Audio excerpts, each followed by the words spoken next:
if you open your phone right now, look at the news. Oh, boy. Or, God forbid, you scroll through the comment section on some political post. That's a good idea. You get this picture of America that's it's loud. It's so angry. It feels like two completely different species of people are just screaming at each other. Exactly. And the story we're told constantly is that this is just the new normal. That we're this polarized, this tribal, and, there's no going back. It's the dominant narrative, isn't it, that the United States is, well, a thing of the past. But we have a stack of documents on our desk today that suggests that whole narrative might be, well, factually wrong. Yeah. We are doing a deep dive into an experiment called America in One Room. And I mean experiment in the most scientific sense. This was not a corporate retreat. No feel-good circles here. This was a rigorous scientific stress test on American democracy itself. So what happens when you take a statistically perfect slice of the American electorate? People who disagree on, everything. People who would not be caught dead in the same room otherwise. And you actually put them in the same room at a resort in Texas for 4 days. The results are, and this isn't an exaggeration, pretty shocking. We're talking about a level of depolarization that most political scientists would have told you was impossible. Right. So the mission for this deep dive is to try and answer this one huge question. Is all this division we see, is it a permanent feature of our software, or is it just a glitch in the interface? And if it is a glitch, this experiment might have found the patch. But to get there, we really have to look at the setup. If the methodology is flawed... then the whole thing is just a nice story. Exactly. If this was just 500 people who volunteered because they love talking politics, it means nothing. Precisely.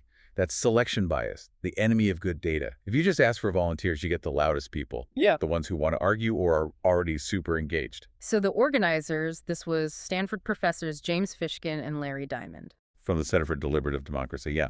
And funded by an organization called Helena.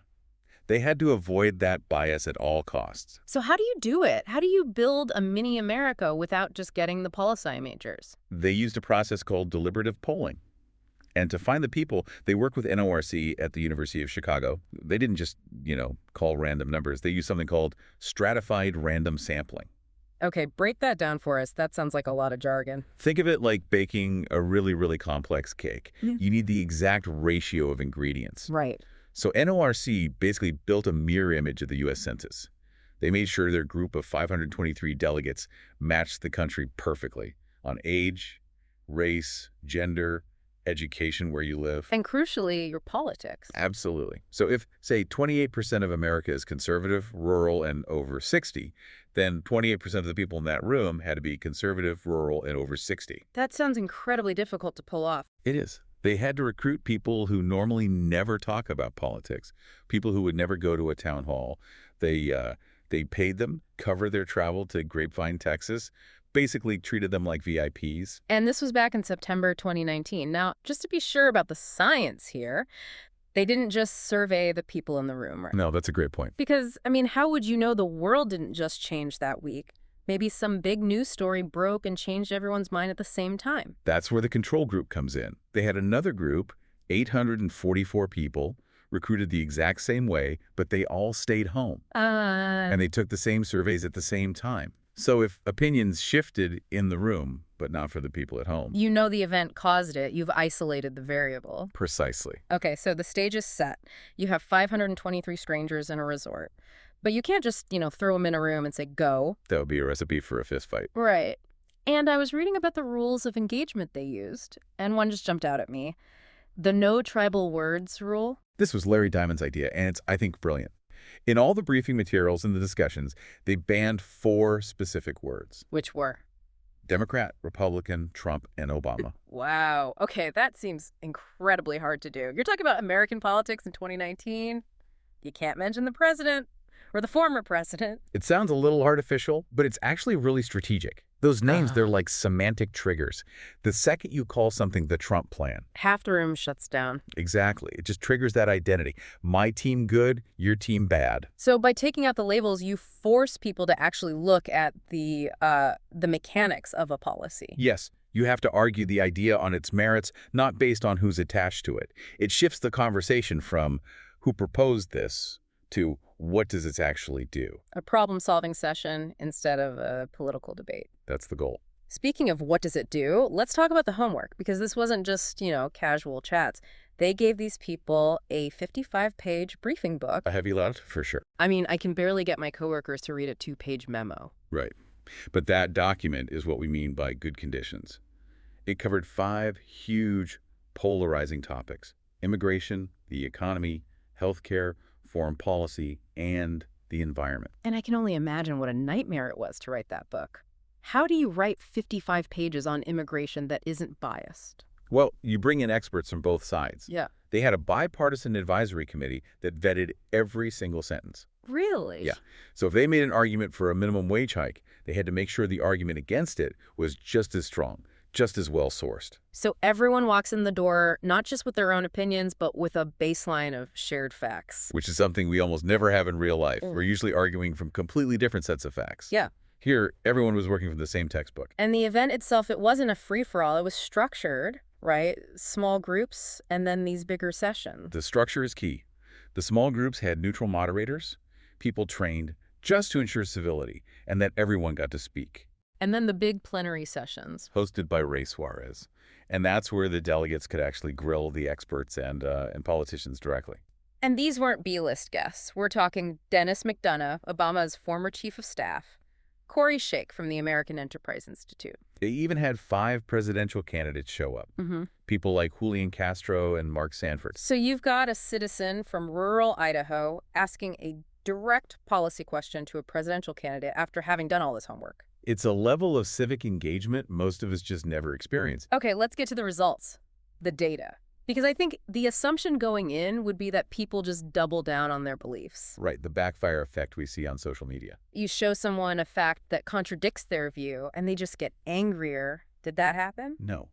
The data shows the complete opposite. Mm. Across all 5 of those policy areas, they saw statistically significant depolarization. Okay, define that. Does that mean everyone just became a centrist mush? Not exactly. It's not that they all met in the middle, just to be polite. What happened was that the extremes collapsed. The extremes. Support for the most radical proposals on both the left and the right it plummeted. The whole room moved toward the center because they started to understand the real-world complexities. Okay, let's get into some specific numbers because these shifts are wild. Let's start with immigration, usually the third rail of politics. This was one of the most dramatic. Take the Republican participants. Before the event, 79% of them supported forcibly deporting undocumented immigrants. Almost 80%. I mean, that's a core belief for that demographic. After 4 days in that room, that number dropped to 40%. It was cut in half. Essentially, yeah. That's a staggering change on such a fundamental issue. What about DACA, the Dreamers? Same thing, but in the other direction. Republican support for protecting Dreamers jumped from 36% to 61%. So it went from a minority view to a clear majority. Why? What do you think changed their minds? Well, it's likely a mix of the human element, actually meeting people affected by these policies, and the fact element. When you sit down and actually discuss the logistics and the cost of deporting 11 million people. The simple slogan starts to fall apart. Exactly. The simplistic idea gets a lot softer. But it wasn't just a one-way street. Democrats moved too, right? Oh, significantly. Take the $15 federal minimum wage. Okay. Before the event, 82.5% of Democrats in the group supported it. After, that dropped to 59%. Still a majority, but a much smaller one. That's a huge drop in confidence. It is. And look at baby bonds, this idea of government bonds for newborns. Support just collapsed from 61% down to 21%. Wow. That's basically the room deciding, okay, no, we can't afford this. Or that they prefer other solutions. And we saw it with Medicare for All. The number of Democrats who believed it would raise the national debt to impossible levels nearly doubled, from 20% to almost 39%. That's fascinating. It suggests that when people are actually presented with the trade-offs, not just the benefits, But the costs? they become more fiscally, realistic, regardless of their party. Fiscally realistic is a good way to put it. They become more pragmatic. When you get past the bumper sticker slogans and look at the actual spreadsheet, the extreme positions, Whether it's deport everyone or free money for everyone, they become much harder to defend. the one that really surprised me was foreign policy. I mean, Yeah. usually people's eyes glaze over when you talk about trade deals like the Trans-Pacific Partnership. But look at the data. Support for the TPP went from 23% to 62%. It basically tripled. Because trade deals are complex, They're very easy to attack in a 30-second ad. They're stealing our jobs. Right. But when you actually sit down and explain the strategy behind it, countering China, building alliances, people get it. They're not incapable of understanding. They're just usually not given the full picture. So all in all, out of 26 really polarizing proposals they discussed, the parties moved closer together on 22 of them. 22 out of 26. Yeah. The center didn't just hold, it actually expanded. But I think there's something else here that might be even more important than the policy shifts. The source material talks about effective polarization. Yeah, which is the fancy term for it. Or how much we hate each other's guts, right? Basically, yeah. Polarization is, I disagree with your tax plan. Effective polarization is, I think you're a bad person because of your tax plan. It's emotional. And this is where the one-room part is so key. You can read a briefing book by yourself, but you can't fix that kind of polarization without looking someone in the eye. And that is exactly what happened. They saw this symmetrical thawing of relations. Democrats' positive feelings toward Republicans rose 13 points. And for Republicans toward Democrats. It rose 14 points. Almost identical. But was it real respect? Or was it just, being polite because you're stuck in a room with them? They have a metric for that. Before the event, they asked people if their political opponents had good reasons for their views. Only 34% said yes.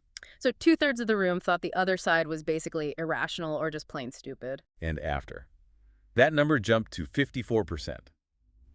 A clear majority left the room thinking, okay, you're not crazy. I see how you got there, even if I don't agree with you. That feels like the real miracle here, the restoration of empathy. It also restored faith in the system itself. The number of people who felt American democracy was working well literally doubled. There's a stat here I love. 98.2% of the participants said the experience was valuable. I know. You couldn't get 98% of Americans to agree that puppies are cute. Right. It shows this real hunger people have for this kind of conversation. We assume people want to fight because that's what gets clicks online. But this suggests people are actually desperate for civil, meaningful dialogue. They just don't know where to find it. Barack Obama had a quote about this that I think sums it up perfectly. He said it was, "A reminder that behind every opinion lies a human being with real experiences." And that's the secret sauce, right? Yeah. It's really hard to demonize a caricature when you're sharing a bagel with the actual person during a coffee break. The caricature just falls apart. But, okay, let me play devil's advocate for a second. This was a bubble, a resort in Texas. It's a vacation from reality. What happens when they go home? Back to their cable news, their Facebook feeds. Does the miracle just evaporate? That is the multi-million-dollar question. Yeah. And the researchers wanted to know the answer, too. They didn't want to just measure a vacation high. So they did a follow-up. They did. Yeah. 1 year later, right before the 2020 election, they managed to get 463 of the original delegates back for another survey. And what did they find? Did the changes stick? They found the changes were shockingly durable. People didn't just snap back to their old positions. In fact, these delegates were more politically engaged than the control group. They were paying closer attention to the campaign. And it actually changed how they voted, didn't it? It did. And this is a sensitive point, but the data is very clear. The delegates from the event were 15 percentage points more likely to support Joe Biden than the people in the control group. Now, we have to be really careful here. This doesn't mean the experiment turns people into Democrats. No, absolutely not. Remember, this group included staunch conservatives. The researchers suggest that the process of deliberation, of looking at facts, of valuing consensus, it pushed people toward the candidate who was, at that time, positioning himself as the centrist, unifying option. And for the independents and moderates in the group, the effect was even bigger, a 25-point advantage. Right. It suggests that informed, deliberative thinking tends to favor moderation. It favors the candidate trying to bridge the divide, not the one trying to amplify it. They also had a different view on the government's COVID response. They were more critical, much more critical than the control group, which implies they weren't just, happier with everything. They were more discerning. They were evaluating performance based on facts, not just cheering for their team. The New York Times looked at this follow-up data and said something that just floored me. They said, few events, including the president's impeachment and the pandemic, have moved public opinion anywhere near that much. It's a wild statement. We think of impeachment, a global pandemic. These are earth-shattering events. But this suggests that quiet, structured, respectful conversation can actually change minds more than all that loud breaking news. So we get to the so what question. We can't scale this, right? We can't fly 330 million Americans to a resort in Texas. No, we can't scale the resort, but we can scale the principle. Yeah. And I think the main takeaway for you, for anyone listening, is what Professor Fishkin argues. It's that our polarization isn't inevitable. But it feels inevitable. It feels like gravity. It feels that way because our current environment is designed to create it. The algorithms, the gerrymandered districts, the media incentives, they all reward conflict. But this experiment proves it's a product of the environment, not the people. Exactly. When you change the conditions, when you create good conditions, the people change. The will of the people isn't this fixed, static thing. It depends entirely on how you ask the question. It kind of challenges the whole idea of polling, doesn't it? A normal poll is, what do you think right now, off the top of your head? With no information, yeah. This experiment asks, what would you think if you actually had the time and the resources to really understand the issue? And the answer to that second question is a lot more unified, a lot more hopeful. A lot more reasonable. So here's the thought I want to leave you with. It's a bit of a frustration, maybe, but also a challenge. We now have scientific proof that Americans can agree on the hard stuff. We know the mechanism works. So if democracy is supposed to reflect the will of the people, why are we all still using an operating system that's designed to keep us apart? That's the question. We have the technology to fix the glitch. We just have to decide if we want to use it. Thanks for joining us on this deep dive into America in one room. Hopefully it gives you a little bit of optimism the next time you look at the news. Thanks for listening. We'll catch you on the next one.